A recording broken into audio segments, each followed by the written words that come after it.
here with my evening commute. Just wanted to talk about the Mach 1 Mustang for a little bit, and I'm going to keep it pretty short and sweet. If you don't get the handling package on the new Mach 1 Mustang, I feel like you made a mistake. That handling package pretty much jumps it all the way up to a performance pack level 2 suspension with,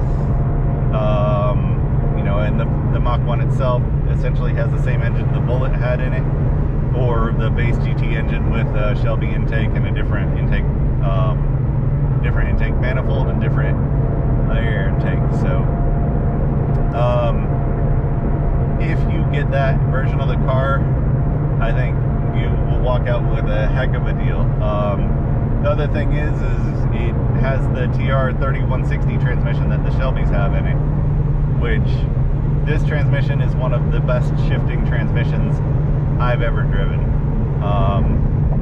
I'd put it on par with S2000s, numerous Porsches I've driven, if not better than some of those cars. It just feels perfect. It always goes into gear. It has the right amount of notchiness, but great feedback. It's literally one of my favorite parts of this car. So going through that, if the price ends up falling in, the price of the Mach 1 ends up falling in line with the Performance Pack Level 2 cars, I think it'll be one heck of a deal. But if it ends up falling more in line with the Bullets and ends up being some semblance of a collector car with a custom chassis number printed on the dashboard, etc., etc., I think the dealers will mark it up too much. It'll end up being a flop. Ultimately, I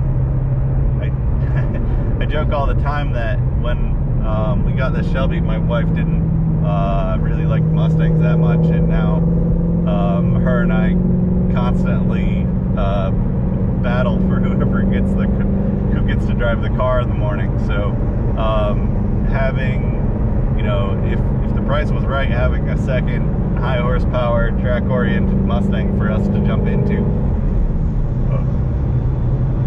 would kind of be awesome.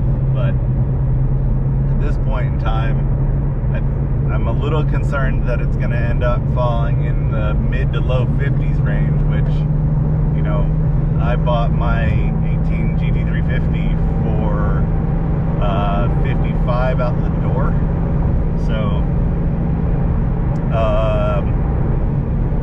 I can't see paying 51, 52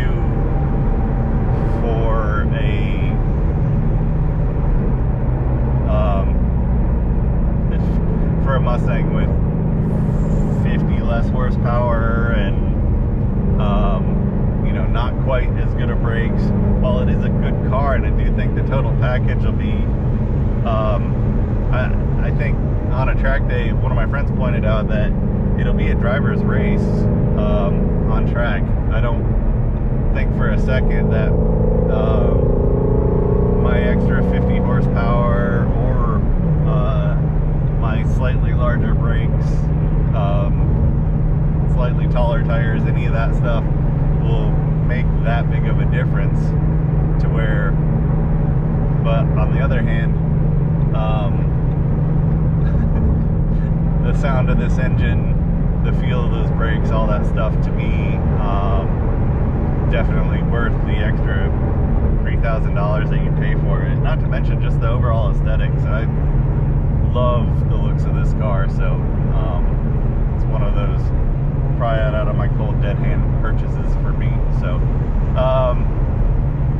anyway, getting back to the Mach 1, I think if it falls in the right territory, if it falls in that mid to high 40s ballpark, I think you won't be able to keep them on the lots. If it falls outside of that range, I think it'll be, I think it'll suffer the fate of the Bullet Edition Mustang, which, they haven't made them for a year now, and they're still sitting on lots and at dealers, and people are still asking too much money for them.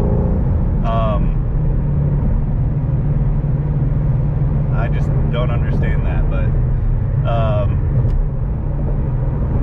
in summary, like it all comes down to that price. If it ends up being in the high 40s, I don't think they'll be able to keep them on the lots. If it ends up being in the mid 50s, I don't think they'll be able to sell them.